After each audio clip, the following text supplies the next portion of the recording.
Hey everyone, what's up? It's Melissa Daggett with Three-Way Fit, and today's topic is 8 beliefs that keep you from love. But before we get started, welcome to the relationship section of the app, and I hope you'll find all of the videos and exercises helpful just for your relationship fitness as much as your financial fitness and your physical fitness. Relationships are so important. So let's go ahead and dig right in. But before we get started, if you like my channel, please click on the subscribe button below the video, and just above that subscribe button is a little bell. Click on that and you'll get all future notifications as I will be posting new content every week, hoping to add value to your life. And if you like my YouTube channel, hopefully you'll be a subscriber on our Three-Way Fit app, which is coming to an app store near you and to Google Play soon. Okay, let's dig right in. So this is really an important topic because, so many people don't realize that their mindset and their beliefs actually keep them from experiencing love. So these are just 8 of them. I'm sure there are many more we could add to the list, but let's go ahead and get right into these 8. Number 1 is the feeling that you don't deserve love. I'm not worthy.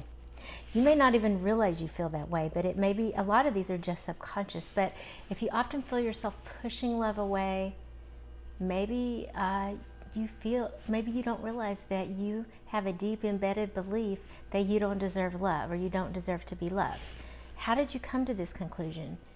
Some of these subconscious beliefs actually come from our childhoods or trauma or something that we're not even aware of. So you could seek counseling about it, which would be a great idea, or a life coach. I do private personal consultations. You need to go to my website at melissadaggett.com to book those.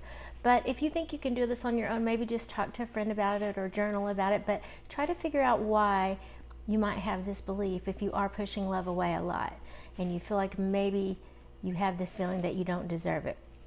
If you're consistently doing your best to live your life as well as you can, and, even if you made mistakes in the past, we all are worthy of love.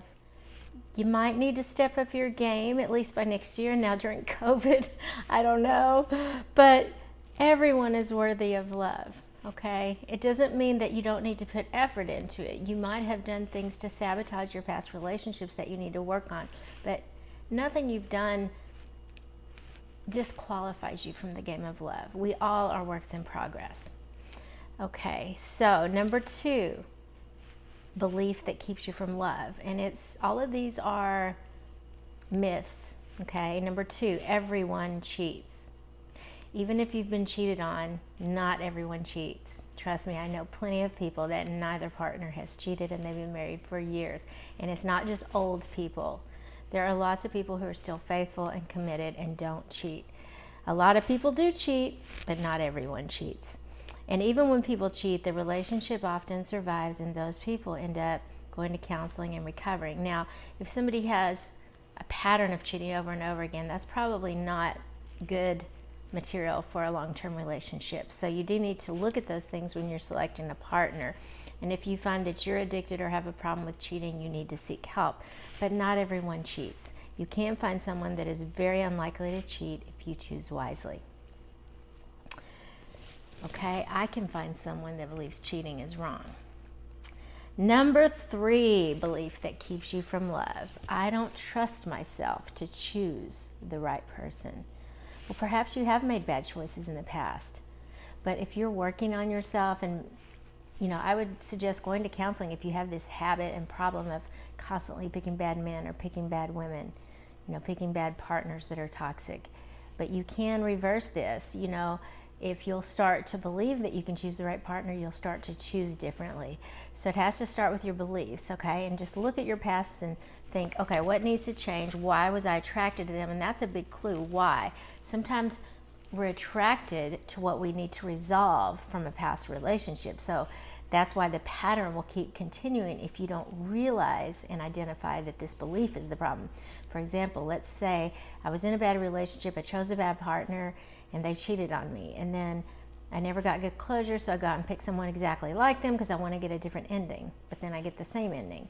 Well, that's because I haven't changed my thought process yet or my selection process yet. What you have to do is say, and some of this, you need to spend some real time, journaling and saying, why did I pick the wrong partner? How can I choose differently next time? and really assess the deep hidden reasons that sometimes we might choose an unhealthy partner. And you might need to say out loud, I don't need to resolve that past relationship anymore. I want a different ending, so I have to pick a different type of partner.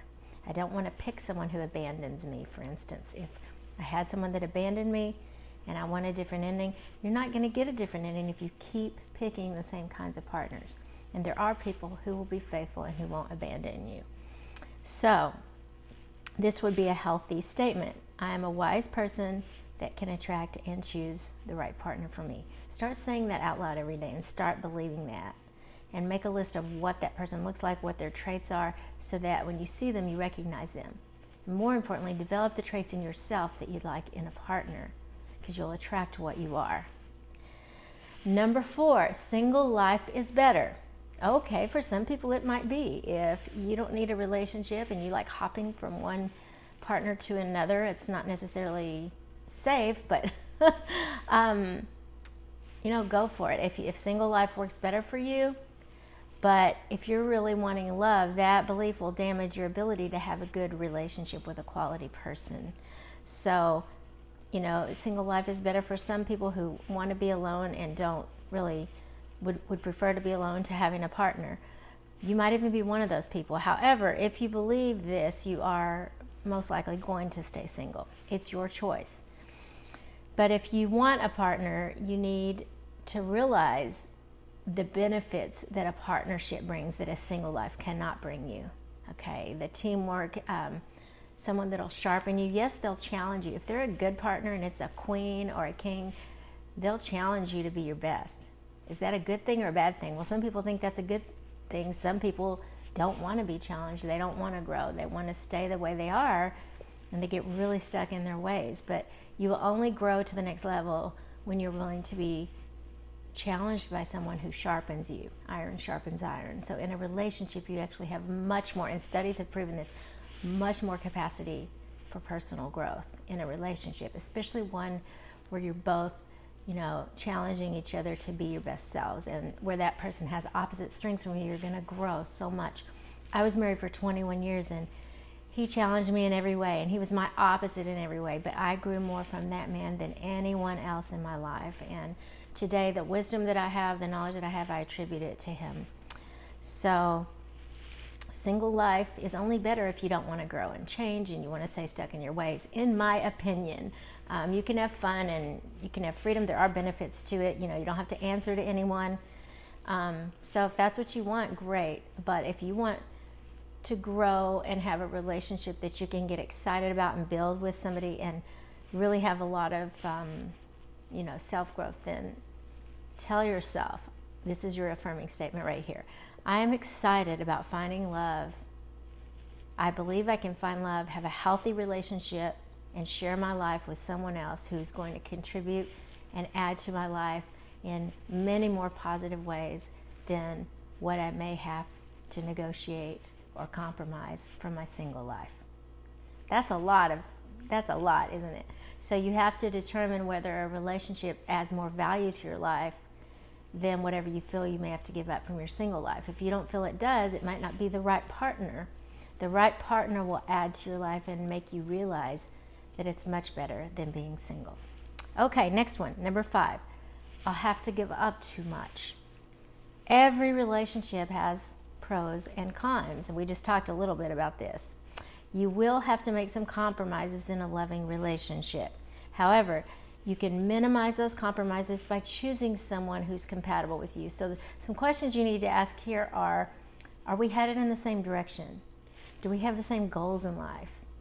Could I see myself doing something with this person, building something with them? If so, it kind of goes back to the one number 4, about single life being better or not. If you find someone who fits into your life and is compatible with you and you get excited about the same things, not everything, it doesn't have to be every little thing. You're not going to be twins, but someone who is a bird of a feather that you can flock together with, someone who is more like you than different and you could really jive with. You shouldn't feel like you're having to give up too much. In any relationship, you will always have to compromise and be unselfish, and that's probably good for you. You'll have to learn to be a better person, and you'll have to invest in the relationship, but it should feel like it's worth it when you're with the right person. Okay, number 6, a relationship will solve my loneliness. Relationships are lousy solutions to your personal issues, okay? And I know a lot of people who are in a relationship and they're still lonely, and that is so sad because they feel trapped. When you're with the right person, you won't feel lonely. But when you're by yourself, you shouldn't feel lonely either. You have to find a way to be single and happy before you're ready for a healthy relationship, because if you can't be happy by yourself, you will not be happy in a relationship. You have to learn how to spend time alone, how to be your own best friend, your own best hero, how to get excited about your own life with or without a partner, because the truth is you could lose that partner overnight like I did. And you have to learn how to do things on your own and be by yourself. Sure, most people, I shouldn't say nobody, some people prefer to be alone, but most people want to have somebody to share all those things with, but you need to have the right person. It's better to have the right person. It's better to be alone than to be with the wrong person where you feel lonely. And you won't feel lonely if you're really connected to someone and you're really connecting, and like I said, you have that compatibility. It won't solve your loneliness issues. So if you have loneliness issues, get those resolved before you get into a relationship, and then you'll just appreciate that company so much more. So here's an affirmation statement for that. I refuse to use a relationship as a solution to the challenges in my life. If you do that, you're going to be choosing a relationship for the wrong reasons. Okay, number 7. We're almost done here. All the good ones are taken. Many of them are. Unfortunately, the good ones that are taken tend to stay taken. But there's always another good one out there looking for someone just like you. There are 1 billion people on the planet, and I think at least 1/3 of those are single. So, guys, there's still some good ones out there. It may be challenging times, and you may have to go through the numbers game and date 100 before you find, even 10 good ones. I mean, that's for sure. So you need to be willing to get out there and date. Now, I know I'm making this video right now during COVID, and it's not so easy. So if you need to, have friends introduce you, but stay safe is the most important thing. But you have to get to know, people, and let yourself get to know a lot of different people, and put yourself, once we get where we have social situations again, put yourself in the right social environments to actually meet a good person, okay? There's still a lot of great people out there, but take your time getting to know them. There are plenty of good people out there just waiting for me. That's your affirmation statement. There are plenty of good men or plenty of good women out there just waiting to meet someone like me. And make sure you make yourself good, that you're a good catch. Work on yourself every day in every area, not just your looks and your physical appearance, but your mind, your intellect. Read good things, listen to good things, feed your soul, be a positive person, have a positive energy. I have whole courses like that on my website, melissadaggett.com. I can also do personal consultations to get you ready to date again, because I had to learn to do that, and I can help you. Personal coaching. Okay, number 8, I can change someone else. We've all learned. Can you change anyone else? No. The only person you can change is who? Yourself. You can barely change yourself though, right? Even that's hard. So how are you going to change another person? Try changing someone and see what happens. You're going to make the other person miserable. This isn't a positive attitude to have if you want to find and keep love. You want to find somebody that you can be happy with just the way they are, and you can grow together, but you each have to make individual choices to change and grow. You change and grow yourself by choice. So your positive statement here is, I can find someone to love that is wonderful just as they are. Are you looking for love? Have you considered that any of these beliefs I just mentioned might be standing in your way? If so, check the ones, or go back and watch it again and make this list, and check the ones that you're going to work on, because your beliefs, you do become what your beliefs are. You really do. Your actions will follow your beliefs. So ineffective beliefs can limit your ability to find love, to accumulate wealth, to lose weight, or accomplish just about anything else. Your beliefs matter. Enhance the odds of success in your search for love by addressing your damaging and limiting beliefs. If you liked this video, click the subscribe button, click that little bell above it, click like, and I will keep putting out great content for you every week. And I'll see you in the next video.